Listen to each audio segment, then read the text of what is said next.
d'action nationale décidée par le groupe des 9 organisations syndicales et associatives de retraités. Et donc aujourd'hui, nous sommes rassemblés et vous remercions déjà de votre participation à ce rassemblement.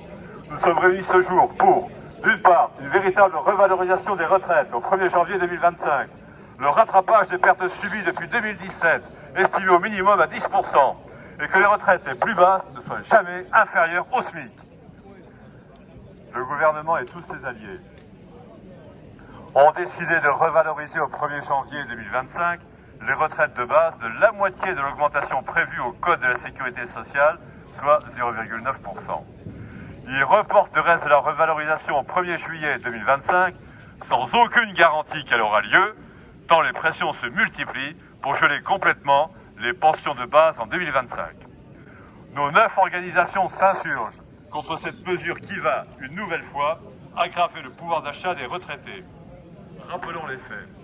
Depuis janvier 2017, les pensions n'ont augmenté que de 13,6% pour une inflation de 19,5%, soit une perte de pouvoir d'achat de 6% au minimum. L'augmentation de la CSG de 2018 a privé les retraités de l'équivalent de plus de 3 mois de pension et jusqu'à 4 mois et demi de pension pour celles et ceux qui ont subi cette augmentation.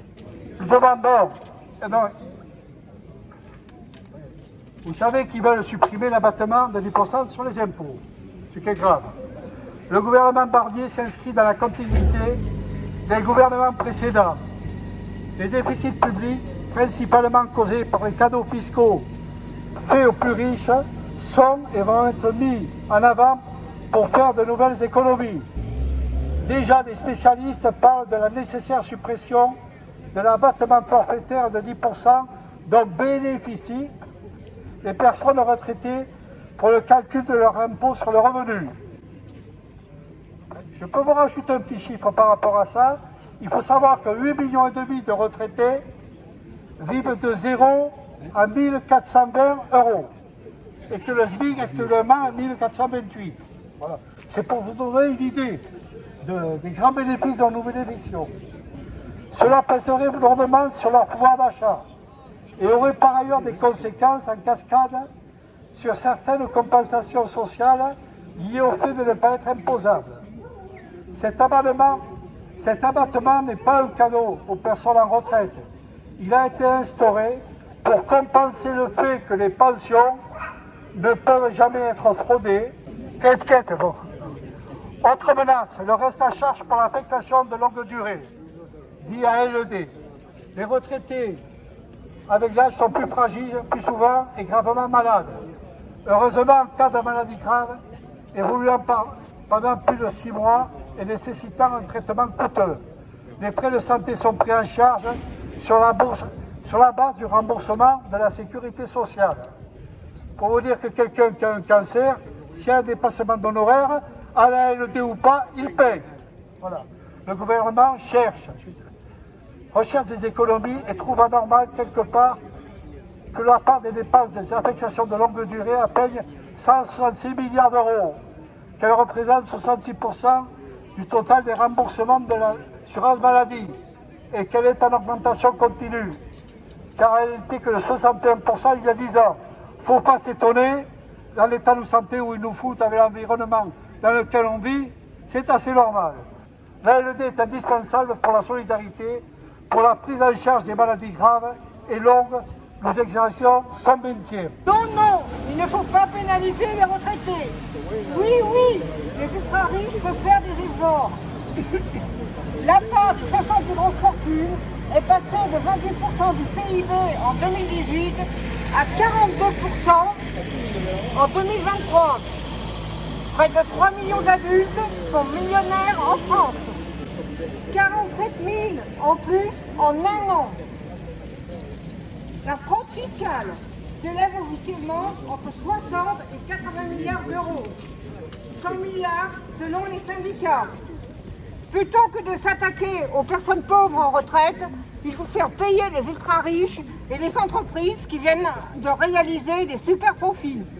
Par exemple, pour notre département, Total Énergie a profité de la flambée des cours du pétrole liée à la guerre en Ukraine. Elle a gagné 18,3 milliards d'euros en un semestre, soit 3 fois plus que l'année précédente. Alors, pas d'économie sur le dos des retraités. Revalorisation intégrale au 1er janvier 2025. Merci, à très bientôt pour de nouveaux rassemblements pour défendre notre sécurité sociale, notre système de santé, nos services publics, nos retraites. Vive nous!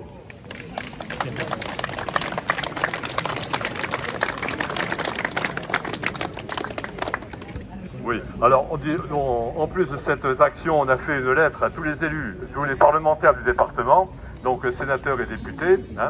Il y en a quelques-uns qui nous ont répondu, d'ailleurs quelques-uns qui nous ont bien répondu. Hein, par exemple, le député Etchanis de la 4e circonscription est tout à fait d'accord avec ce qu'on fait, de même que le député Dufaux de la 6e circonscription aussi. Voilà, d'autres ont dit qu'ils transmettaient, hein, en fait les attachés parlementaires ont dit qu'ils transmettaient notre question. Hein. Voilà, donc écoutez, on a dit dans cette lettre qu'on était très attentifs à ce qu'ils allaient voter.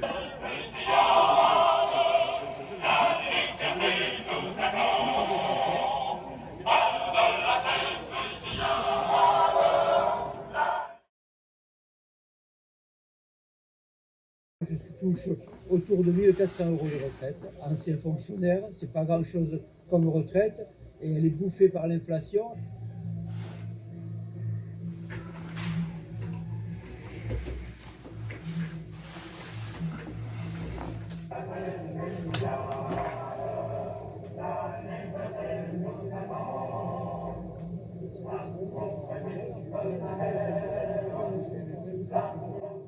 Je m'appelle Michel Aguerre, je suis militant de la CGT depuis 50 ans. J'étais militant de la CGT chez ELF. Maintenant, je suis militant à CGT retraité. Moi, c'est Joël Lian, je suis facteur à la retraite et on essaye de lutter pour un monde meilleur et aujourd'hui, ça s'aggrave. Actuellement, on est 18 millions de retraités à peu près et il y en a plus de la moitié qui gagnent beaucoup moins que le SMIC. Je voulais vous donner l'exemple de cette personne qui habite près de Louzébois, à l'avenue du Loup, qui par exemple a 72 ans, elle travaille encore, c'est une femme, bien sûr, les femmes sont toujours les premières touchées. Elle fait de la peinture et de la tapisserie pour compléter sa retraite, qui est la retraite de base, c'est-à-dire autour de 800 € et encore, je ne sais même pas si elle les a les 800 €. Et ça me révolte profondément. Moi, je touche autour de 1 400 € de retraite après toute ma carrière. Donc c'est ancien fonctionnaire, c'est pas grand-chose comme retraite et elle est bouffée par l'inflation. La retraite, on n'a rien inventé de mieux. C'est nos anciens, après la guerre de 1945, qui ont mis en place la sécurité sociale. Ambroise Croizat, qui est un militant de la CGT communiste, qui a mis en place la sécurité sociale et la retraite. On s'est battu, nous, pendant 30 ans pour avoir la retraite à 60 ans et malheureusement depuis, les gouvernements divers l'ont passé à 62 et même à 64 ans aujourd'hui. Donc la retraite, c'est un combat permanent, que ce soit pour les retraités et pour les actifs. Pour les retraités, pour maintenir leur pouvoir d'achat, comme on le voit aujourd'hui, qui dégringole. Et pour les actifs, qui voient de plus en plus reculer le départ de leur âge à la retraite.